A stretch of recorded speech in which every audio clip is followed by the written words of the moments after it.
یعنی جنتیوں کے لیے اتنے بڑے خوراک اللہ تعالیٰ بندوبست کرے گا کہ جو وہ تصور بھی نہیں کر سکتے۔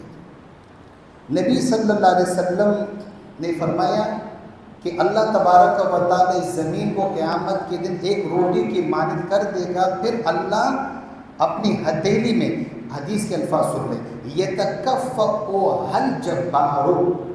نبی صلی اللہ علیہ وسلم نے یہ بات فرمائی، تھوڑی دیر ہوئی تھی کہ ایک یہودی آ گیا اور اس نے آ کر نبی صلی اللہ علیہ وسلم سے کہا، بارک الرحمن علیک یا ابا القاسم، رحمان تمہیں برکت دے اے ابو القاسم۔ ابو القاسم نبی صلی اللہ علیہ وسلم کی کنیت تھی۔ ارے ظالمو، جب تم اتنا مانتے ہو، اتنی دعا تم نے دی، تو ایمان کیوں نہیں لاتے؟ تو جو حق بات کہے، وہ بھلے یہودی ہو، وہ غیر مسلم ہو، وہ اسلام کا دشمن ہو، اگر اس نے قرآن اور حدیث ہمارے دین کے مطابق کوئی بات کہی جو ہمارے دین کے تعلیمات کے ایک مطابق ہو، ہم اس کی بات بھی ماننے کو تیار ہیں۔ السلام علیکم ورحمۃ اللہ وبرکاتہ۔ ان الحمد للہ نحمده ونستعینه ونستغفره ونعوذ باللہ من شرور انفسنا ومن سیئات اعمالنا، من يهده الله فلا مضل له ومن يضلل فلا هادي له، وأشهد أن لا إله إلا الله وحده لا شريك له، وأشهد أن محمدا عبده ورسوله۔ يا أيها الذين آمنوا اتقوا الله حق تقاته ولا تموتن إلا وأنتم مسلمون۔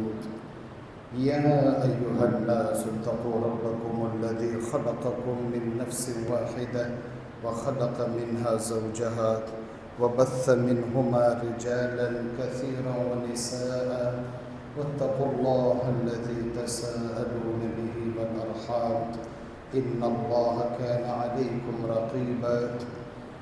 يا أيها الذين آمنوا اتقوا الله وقولوا قولا سديدا يصلح لكم أعمالكم ويغفر لكم ذنوبكم، ومن يطع الله ورسوله فقد فاز فوزا عظيما۔ أما بعد فإن أحسن الكلام كلام الله، وأحسن الهدي هدي محمد صلى الله عليه وسلم، وشر الأمور محدثاتها، وكل محدثة بدعة، وكل بدعة ضلالة، وكل ضلالة في النار۔ يقول الله تبارك وتعالى، أعوذ بالله من الشيطان الرجيم، بسم الله الرحمن الرحيم، إن الله يمسك السماوات والأرض أن تزولا ولئن زالتا إن أمسكهما من أحد من بعده إنه كان حليما غفورا۔ من يطع الله ورسوله فقد رشد واهتدى، ومن يعص الله ورسوله فقد ضل وغوى۔ اللهم صل على محمد وعلى آل محمد كما صليت على إبراهيم وعلى آل إبراهيم إنك حميد مجيد۔ اللهم بارك على محمد وعلى آل محمد كما باركت على إبراهيم وعلى آل إبراهيم إنك حميد مجيد۔ اللہ رب العالمین کی حمد و ستائش اور محمد الرسول اللہ صلی اللہ علیہ وآلہ وسلم پر صلاۃ و سلام کے بعد، قرآن مجید کے 22ویں پارے کی 35ویں سورہ سورۃ فاطر کی آیت کریمہ 41 پڑھی گئی، اور سورۃ فاطر یہ سورۃ یاسین سے پہلے کی سورت ہے۔ اللہ رب العالمین نے اس آیت کریمہ میں فرمایا، بے شک اللہ تعالیٰ ہی آسمانوں اور زمین کے نظام کو سنبھالے ہوئے، ان تزولا کہ کہیں یہ آسمان اور زمین کا نظام ٹل نہ جائے، ہل نہ جائے، وَلَئِنْ زَالَتَا اگر آسمان اور زمین کا یہ نظام ہلنے لگ جائے، ٹلنے لگ جائے، تو ان امسکہما من احد من بعد، اس اللہ تبارک و تعالیٰ کے علاوہ کوئی ایسی طاقت نہیں ہے، کوئی ایسی شخصیت نہیں ہے، کوئی ایسی مخلوق نہیں ہے، کوئی ایسی ذات نہیں ہے جو آسمان اور زمین کے نظام کو اس کی اپنی حالت پر واپس لے آئے۔ اِنَّهُ كَانَ حَلِيمًا غَفُورًا، بے شک وہ اللہ تعالیٰ بڑا حلم والا ہے، بڑا برداشت کرنے والا ہے، کہ اتنی اونچی شان رکھنے والا اور اتنی عظیم قدرت اور طاقت رکھنے والا، وہ پھر بھی غفورا، درگزر سے کام لیتا ہے، مغفرت کرتا ہے، گناہوں کو معاف کرتا ہے۔ اِنَّهُ كَانَ حَلِيمًا غَفُورًا۔ تو یہ بات قرآن مجید نے سورۃ الحج میں بھی کہی ہے، آیت نمبر 63 میں رب العالمین کا فرمان وَيُمْسِكُ السَّمَاءَ أَن تَقَعَ عَلَى الْأَرْضِ إِلَّا بِإِذْنِهِ، اللہ تعالیٰ ہی نے آسمان کو زمین پر گرنے سے روکا ہوا ہے، اِلَّا بِإِذْنِهِ، مگر جب اس کا حکم ہوگا یہ آسمان اور زمین کا نظام تہ و بالا کر دیا جائے گا۔ رب العالمین نے اپنے قدرت کی بیش بہا نشانیوں میں سے یہ نشانی بھی ذکر کی ہے۔ سورۃ الروم میں فرمان آیت نمبر 25 وَمِنْ آيَاتِهِ أَن تَقُومَ السَّمَاءُ وَالْأَرْضُ بِأَمْرِهِ، وہ اللہ تعالیٰ ہی ہے، اس کی قدرت اور اس کی کبریائی اور اس کی الوہیت اور اس کے نظام ربوبیت کی نشانیوں میں سے کہ آسمان اور زمین کا نظام اس کے حکم سے قائم ہے۔ کوئی کتب ابدال، کوئی اور ایسی مخلوق اس نظام کو سنبھالے ہوئے نہیں ہے، وہ اکیلا۔ وَلَا يَئُودُهُ حِفْظُهُمَا، آیت الکرسی میں اعلان ہوتا ہے کہ اللہ تعالیٰ کو آسمان اور زمین کی حفاظت تھکاتی نہیں ہے، وہ تھکتا نہیں ہے۔ تو میرے بھائیوں، یہ جو آیت کریمہ سورۃ فاطر کی ہے، امام بخاری رحمۃ اللہ علیہ اسے کتاب التوحید میں لائے ہیں، اور یہ آیت امام بخاری رحمۃ اللہ علیہ کتاب التوحید میں تقریباً 1 2 3 یعنی 4 مرتبہ لائے ہیں، اور اس کے ساتھ ساتھ امام بخاری رحمۃ اللہ علیہ اسے کتاب التفسیر میں بھی لائے ہیں، یعنی کتاب التوحید میں یہ جو روایت جو آپ کے سامنے میں پیش کرنے جا رہا ہوں یہ 4 مرتبہ لائے، یعنی یہ ایسی روایت، یہ ایسی حدیث ہے کہ جس میں اللہ تعالیٰ کی توحید کے کئی پہلو بیان کیے گئے تاکہ اللہ تعالیٰ کی توحید ہم پہچان سکیں۔ اور امام بخاری رحمۃ اللہ علیہ نے کتاب التفسیر میں ذکر کیا، سورۃ الزمر کی آیت وَمَا قَدَرُ اللَّهَ حَقَّ قَدْرِهِ، اس آیت کی تفسیر میں بھی یہ روایت لائے۔ اس کے راوی سیدنا عبداللہ ابن مسعود رضی اللہ تعالیٰ عنہ، جب حدیث میں آ جائے کہ عن عبداللہ، اس عبداللہ سے مراد پر عبداللہ ابن مسعود رضی اللہ تعالیٰ عنہ ہوتا ہے۔ وہ فرماتے ہیں کہ ایک یہودی عالم نبی صلی اللہ علیہ وسلم کے پاس آیا اور آ کر کہا اے محمد صلی اللہ علیہ وسلم، بے شک اللہ تبارک و تعالیٰ آسمان کو اپنی ایک انگلی پر اٹھائے ہوئے ہیں، یعنی ایک انگلی پر اللہ تبارک و تعالیٰ آسمان کو اٹھائے گا، یعنی قیامت کا ذکر وہ کر رہا تھا کہ جب قیامت قریب ہوگی تو ان اللہ یضع السماء علی اصبع، اللہ تعالیٰ اپنی ایک انگلی پر آسمان کو رکھے گا اور زمین کو ایک انگلی پر، پہاڑوں کو ایک انگلی پر، اور درخت کو، نہروں کو ایک انگلی پر، اور اس طرح ساری مخلوقات کو ایک انگلی پر رکھے گا۔ ثم یقول، پھر اللہ تعالیٰ فرمائے گا انا الملک، میں بادشاہ ہوں، حقیقی بادشاہ اللہ تعالیٰ، حقیقی بادشاہ اللہ تبارک و تعالیٰ، اللہ تعالیٰ مالک الملک، بادشاہوں کا بادشاہ ہے، شہنشاہ اللہ رب العالمین۔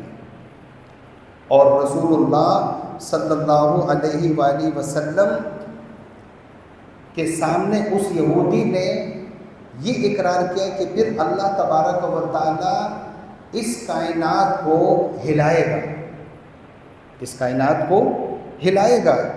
تو میرے بھائیوں، رسول اللہ صلی اللہ علیہ وسلم نے اس یہودی کی جب یہ بات سنی، فضحک رسول اللہ صلی اللہ علیہ وسلم، اللہ کے رسول صلی اللہ علیہ وسلم مسکرائے، حتی بدت نواجذہ، یہاں تک کہ نبی صلی اللہ علیہ وسلم کے یہ ڈاڑھ نظر آئے، سامنے کے 2 دانت ثنایا، اس کے ساتھ رباعی، نوکیلے دانت انیاب، اس کے ساتھ نواجذ، یعنی یہ والے دانت، یہ ڈاڑھ ہے۔ نبی صلی اللہ علیہ وسلم اتنا مسکرائے کہ آپ کی یہ ڈاڑھیں یہ نظر آئے۔ اور کیوں مسکرائے؟ رسول اللہ صلی اللہ علیہ وسلم تصدیقا لہو، اس کی بات کی تصدیق کرتے ہوئے نبی صلی اللہ علیہ وسلم مسکرائے۔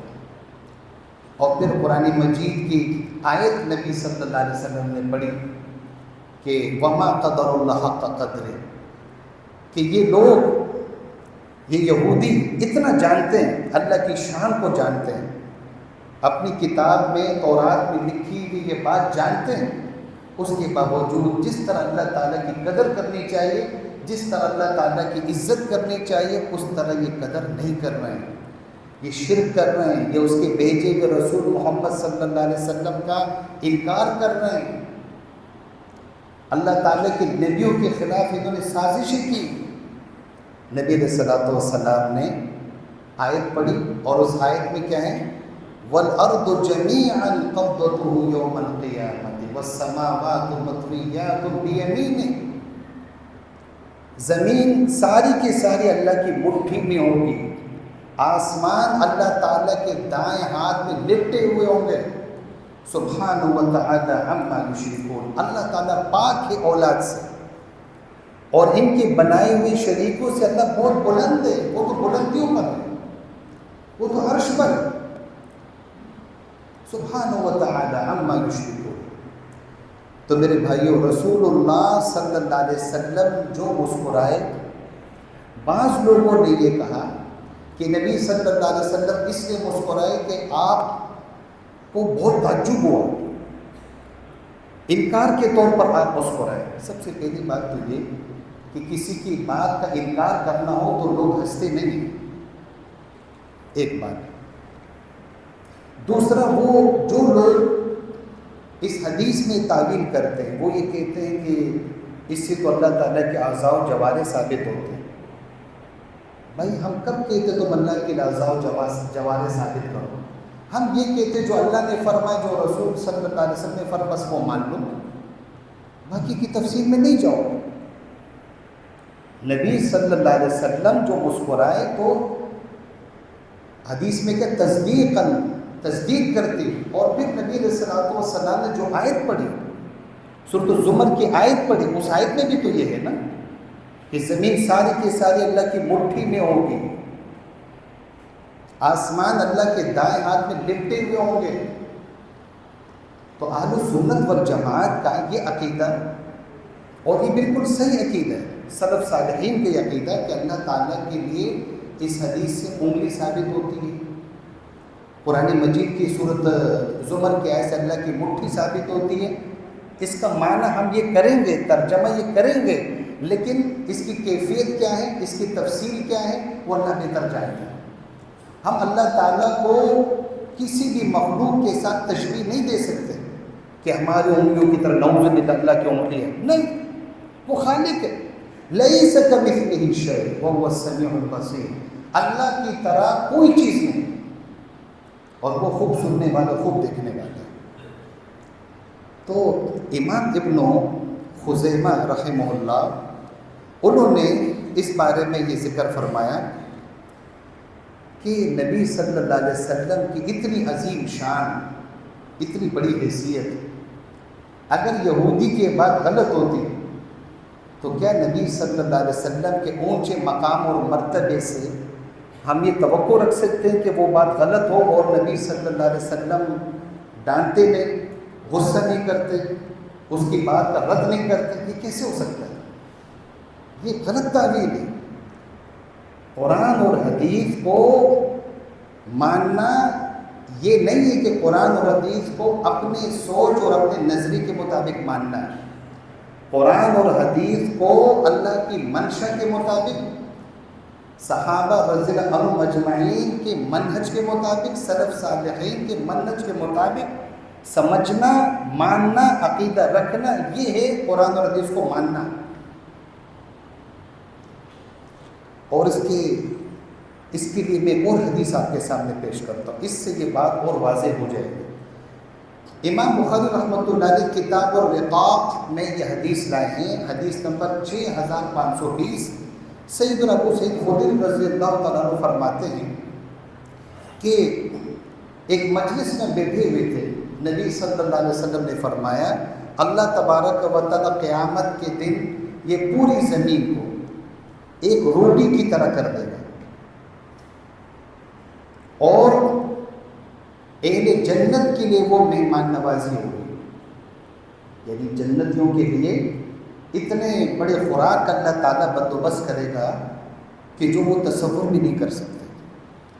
نبی صلی اللہ علیہ وسلم نے فرمایا کہ اللہ تبارک و تعالیٰ اس زمین کو قیامت کے دن ایک روٹی کی مانند کر دے گا، پھر اللہ اپنی ہتھیلی میں، حدیث کے الفاظ سن لیں، یتکفؤ الجبار، جبار، الجبار اللہ تعالیٰ کے اسماء حسنہ میں سے، اللہ تعالیٰ جو جبار، جو قدرت، جو طاقت والا ہے، وہ اسے اپنی ہتھیلی میں اٹھا کر الٹ پلٹ کرے گا، جس طرح اس کی شان ہے، جس طرح اللہ کی شان ہے۔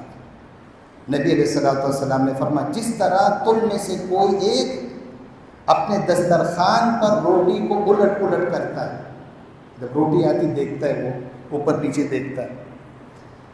میرے بھائیوں، نبی صلی اللہ علیہ وسلم نے یہ بات فرمائی، تھوڑی دیر ہوئی تھی کہ ایک یہودی آ گیا، اور اس نے آ کر نبی صلی اللہ علیہ وسلم سے کہا بارک الرحمن علیک یا ابا القاسم، رحمان تمہیں برکت دے اے ابو القاسم۔ ابو القاسم نبی صلی اللہ علیہ وسلم کی کنیت تھی۔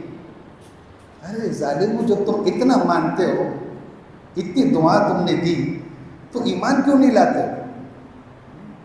ایمان کیوں نہیں لاتے؟ یہی ہم اہل کتاب سے کہتے کہ تم تو اہل کتاب ہو، تم تو اللہ کے آسمانی کتابوں کے ماننے والے ہو، تورات اور انجیل، تمہیں اللہ نے یا اہل الکتاب فرمایا، اے اہل کتاب، اتنا خاص لقب اللہ نے تمہیں دیا۔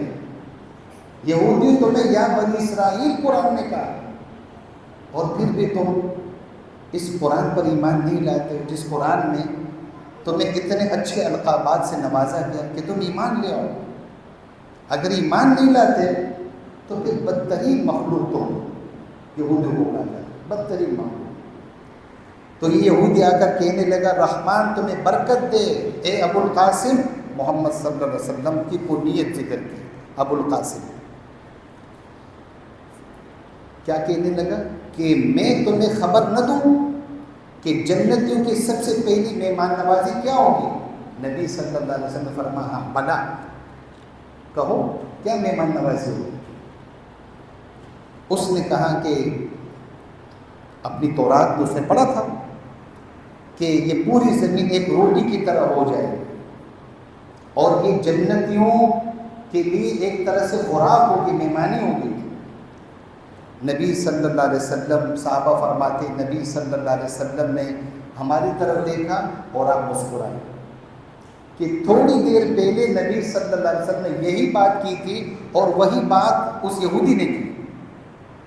تو جو حق بات کہے، وہ بھلے یہودی ہو، وہ غیر مسلم ہو، وہ اسلام کا دشمن ہو، اگر اس نے قرآن اور حدیث ہمارے دین کے مطابق کوئی بات کہی جو ہمارے دین کے تعلیمات کے ایک مطابق ہو، ہم اس کی بات بھی ماننے کو تیار ہیں۔ کیوں؟ قرآن اور حدیث کے احترام کی وجہ سے۔ اور پھر اس نے کہا کہ اب روٹی تو تیار ہوگی جنتیوں کے لیے، اب کھانے میں کیا ہوگا؟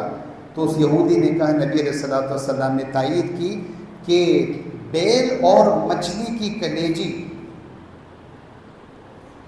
مچھلی کی کلیجی کہ اسے 70,000 آدمی کھائیں گے۔ یہ یعنی جنتیوں کے روٹی اور سالن کا ذکر ہے۔ تو یہ امام بخاری رحمۃ اللہ علیہ حدیث لائے ہیں، اور صحیح مسلم میں یہ حدیث ہے، باب نزول اہل الجنہ، جنتیوں کی مہمان نوازی کے بارے میں بیان، اس میں یہ حدیث ہے 2792۔ تو میرے بھائیوں، اللہ تعالیٰ کی جو صفات ہے، اللہ کے ان صفات کو ہمیں ماننا ہے۔ اللہ تعالیٰ ہمیں ان لوگوں میں شامل کرے جو جنت میں جانے والے۔ قرآن مجید نے بار بار یہ ترغیب دی کہ نزلا بما كانوا يعملون، یہ دیکھو، نزلا من غفور الرحیم، نزلا من غفور الرحیم، نزلا بما كانوا يعملون، کہ ان ایمان والوں کو، ان عمل صالح کرنے والوں کو غفور الرحیم ذات اپنا مہمان بنائے، اور وہ مہمان نوازی وقتی نہیں ہوگی، 1 سال 2 سال کے لیے نہیں ہوگی، ہمیشہ کے لیے ہوگی۔ اللہ تعالیٰ ہمیں وہ مہمانی نصیب فرمائے تمام اہل ایمان کو، اور یہ اسی وقت ہے، آمین، کہ ہم یہ زندگی، یہ محدود زندگی اللہ کی مرضی کے مطابق گزاریں، رسول اللہ صلی اللہ علیہ وسلم کی سنتوں کے مطابق گزاریں، کوئی نقصان نہیں ہوگا ہمارا۔ اگر ہم اللہ کے دین پر عمل کریں تو کوئی نقصان نہیں ہے، اگر وقتی طور پر کوئی نقصان نظر آ رہا ہے تو یہ ہماری آنکھوں کا دھوکہ ہوگا، وہ شیطان ہمیں نقصان دکھا رہا ہوگا، حقیقت میں نقصان نہیں ہوگا،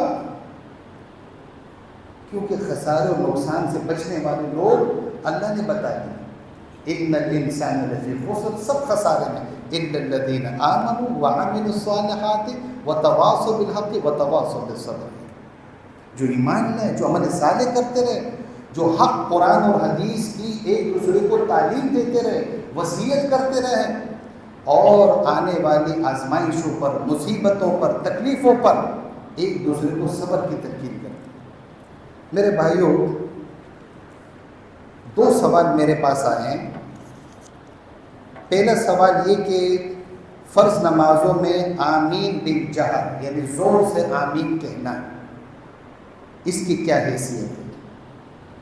تو امام ابن حجر اسقلانی رحمۃ اللہ علیہ نے کتاب الصلاۃ صحیح بخاری میں عنوان قائم کیا ہے، باب الجہر بالتأمین، بلند آواز سے آمین کہنے کے بارے میں،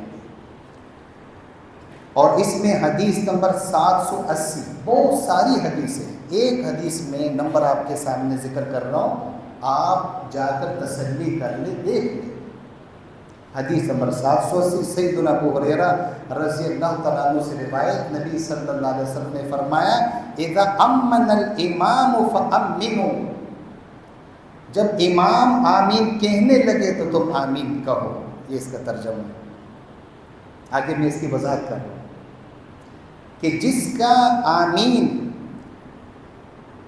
فمن وافق تأمینہ، جس کا آمین فرشتوں کے آمین کے ساتھ ایک ہو گیا، کیونکہ فرشتے بھی آمین کہتے ہیں۔ آمین کا معنی اے اللہ ہماری دعا قبول فرما، یہ دعا کا سٹیمپ ہے، یہ دعا کی مہر ہے،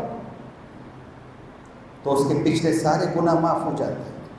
اس کے بارے میں امام ابن حجر اسقلانی رحمہ اللہ فرماتے ہیں کہ امام اور مقتدیوں کا ایک ساتھ آمین کہنا، ان المراد المقارنہ بذالک، ایک ساتھ آمین کہنا مراد ہے۔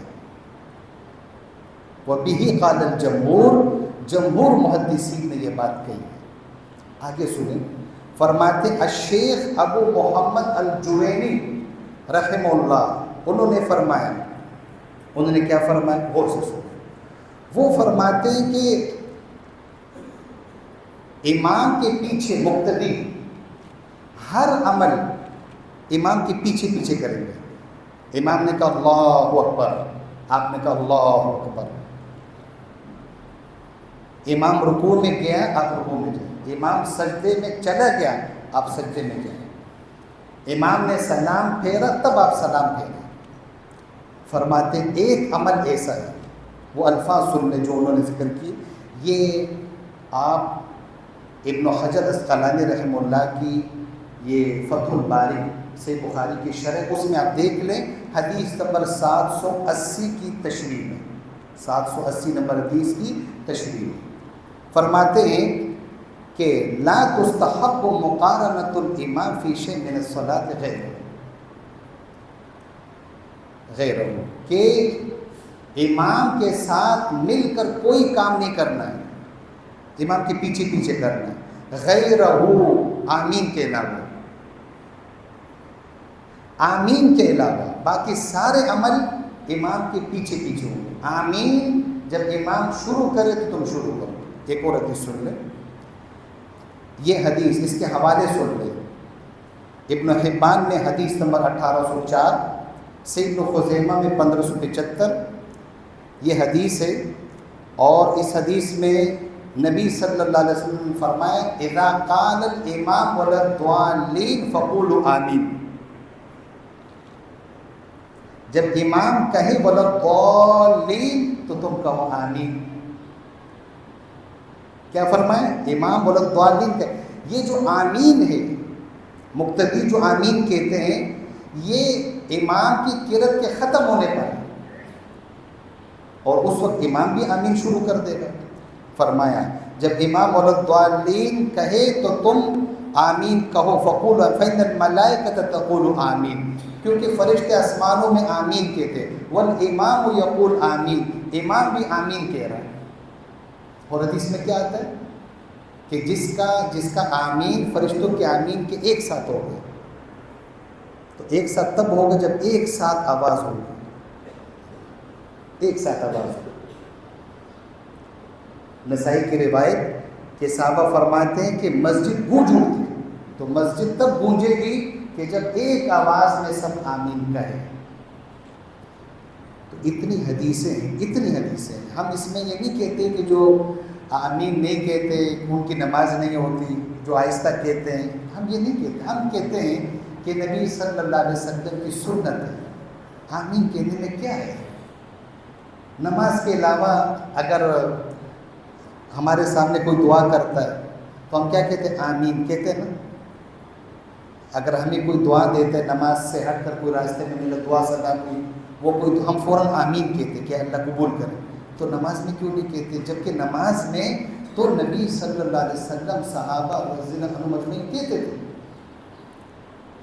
اس کو یعنی اختلاف، اس میں تو اختلاف ہونے نہیں چاہیے، اس لیے ایسا آپ یعنی پریشان نہ ہو، کچھ نہیں جائے گا اگر آپ امام کے ساتھ آمین کہیں گے، کچھ بھی نہیں ہوگا، بلکہ سنت پر عمل ہوگا، سنت پر عمل ہوگا۔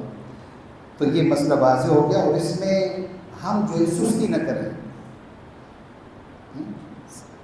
سیدنا ابو ہریرہ رضی اللہ عنہ کے بارے میں آتے ہیں، وہ فرماتے ہیں کہ مسجد گونج اٹھتی تھی، تو اس پر عمل کریں گے انشاءاللہ۔ ابھی نماز ہوگی تو انشاءاللہ ایک آواز میں انشاءاللہ مسجد گونج اٹھے گی۔ دوسرا مسئلہ ساتھی نے یہ پوچھا کہ قنوت نازلہ میں آمین، قنوت نازلہ اس دعا کو کہتے ہیں کہ مسلمانوں پر کوئی اجتماعی مصیبت پڑی اور اہل ایمان ان کی مدد کے لیے اللہ تبارک و تعالیٰ سے دعا کرتے کہ یا اللہ ان کی مدد فرما، اسے کہتے ہیں قنوت نازلہ۔ حدیث سن لیں اور حدیث کے حوالے سن لیں۔ ابو داؤد میں حدیث 1443 1443، ابن خزیمہ میں حدیث نمبر 618، مسند احمد میں حدیث نمبر 2790۔ تو یہ ریکارڈنگ بھی ہو رہی ہے، کسی کو یاد نہ ہو تو وہ دوبارہ حدیث کے نمبر دیکھ لیں۔ تو عبداللہ ابن عباس رضی اللہ عنہ فرماتے ہیں کہ اللہ کے رسول صلی اللہ علیہ وآلہ وسلم نے پورا ایک مہینہ آپ نے قنوت نازلہ کی دعا پڑھی۔ اذا قال سمع اللہ لمن حمدہ، یعنی آخری رکعت میں سمع اللہ لمن حمدہ کے بعد، اور اللہ کے رسول صلی اللہ علیہ وسلم نے تو فجر میں، ظہر میں، عصر میں، مغرب میں، عشاء میں لگاتار ایک مہینے تک قنوت نازلہ پڑھی۔ ہمارا کام اللہ سے مانگنا ہے، اور ہم اللہ سے مانگے یقین کے ساتھ۔ ہم میڈیا کی خبروں پر یقین نہیں کریں کہ بس یہ جو دکھا رہے یہی ہو رہا ہے. اللہ تعالیٰ کی شان قدرت امتحان ہے اللہ کی طرف سے، لیکن یہ دعائیں رائے گاہ نہیں جاتی. سب سے بڑھ کر ہم اللہ کے رسول صلی اللہ علیہ وسلم کی سنت پر عمل کر رہے ہیں، اس سے بڑا کوئی خیر ہے؟ ہوا یہ کہ اللہ کے رسول صلی اللہ علیہ وسلم نے 70 صحابہ رضی اللہ عنہم اجمعین کو ایک قبیلے کی درخواست پر ان کو دین کی تعلیم کے لیے بھیجا. نبی علیہ الصلوۃ والسلام کو غیب کا علم نہیں تھا، انہوں نے دھوکہ دیا. 70 صحابہ کو انہوں نے شہید کر دیا رضی اللہ عنہم اجمعین. رعل، ذکوان، اسیہ یہ قبائل کے نام تھے جو بنو سلیم قبیلے کی یعنی شاخیں تھی. نبی علیہ الصلوۃ والسلام کو اپنے صحابہ کی شہادت کا علم ہوا. آپ نے 1 مہینے تک ان نمازوں کی آخری رکعت کے رکوع کرنے کے بعد ہاتھ اٹھا کر آپ نے ان قبائل کو بددعا دی، بددعائیں دی. اے اللہ ان کو گرفت، ان کو اپنی پکڑ میں لے لے. اے اللہ ان پر لعنت نازل فرما، ان کو عبرت کا نشان بنا دے. اور روایت میں الفاظ ہے وَيُؤَمِّنُ مَنْ خَلْفَهُ وَيُؤَمِّنُ مَنْ خَلْفَهُ. جو بعد میں پیچھے لوگ تھے صحابہ رضی اللہ عنہم اجمعین، وہ آمین کہتے تھے. وَيُؤَمِّنُ مَنْ خَلْفَهُ. تو قنوت نازلہ میں آپ امام کے پیچھے آمین جو ہے وہ کہہ سکتے ہیں. جو قنوت نازلہ کی جو دعائیں ہوتی ہیں نا اس میں آپ آمین کہہ سکتے ہیں. اللہ تبارک و تعالی ہم سب کا حامی و ناصر ہو. جہاں جہاں مسلمانوں پر ظلم ہو رہا ہے، انسانوں پر ظلم ہو رہا ہے، اللہ تبارک و تعالی کی مدد فرمائے. رب العالمین مسلمان حکمرانوں کو یہ توفیق دے، یہ ہمت دے، یہ جرأت دے کہ وہ اسلام کے دشمنوں کو منہ توڑ جواب دے سکے.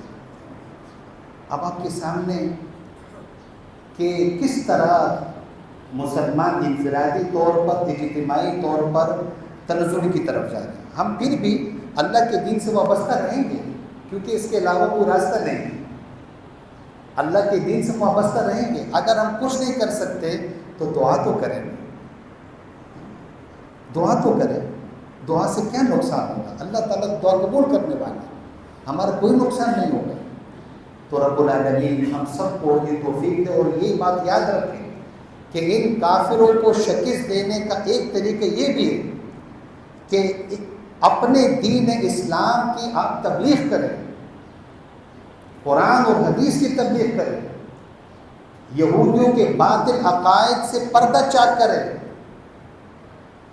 کہ یہ تو عزیر علیہ السلام کو اللہ کا بیٹا کہتے ہیں، یہ تو قرآن نہیں مانتے.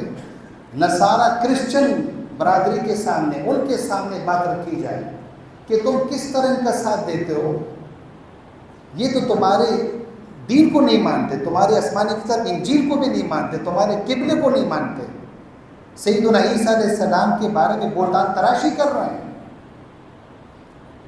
تمہیں تو مسلمانوں کا ساتھ دینا چاہیے، تم ان کا ساتھ دے رہے ہو جو تمہارے دین کو مکمل طور پر باطل سمجھتے ہیں. سچ کہ اللہ کے رسول صلی اللہ علیہ وسلم نے فرمایا جو بالکل سچی بات ہے کہ کفر ایک دین ہے، سارے کافر ایک ہیں، بھلے ان کے عقائد جو بھی ہو. اسلام کے مقابلے میں، مسلمانوں کے مقابلے میں سب ایک ہے. تو مسلمانوں کو چاہیے کہ وہ بھی اتحاد کی طرف جائیں. صحیح عقیدہ ایمان والے ان کو چاہیے کہ وہ آپس میں روابط رکھیں، اتحاد اور اتفاق رکھیں. رب العالمین ہم سب کو قرآن اور حدیث پر عمل پیرا ہونے کی توفیق عطا فرمائے. آمین. بارک اللہ فیکم.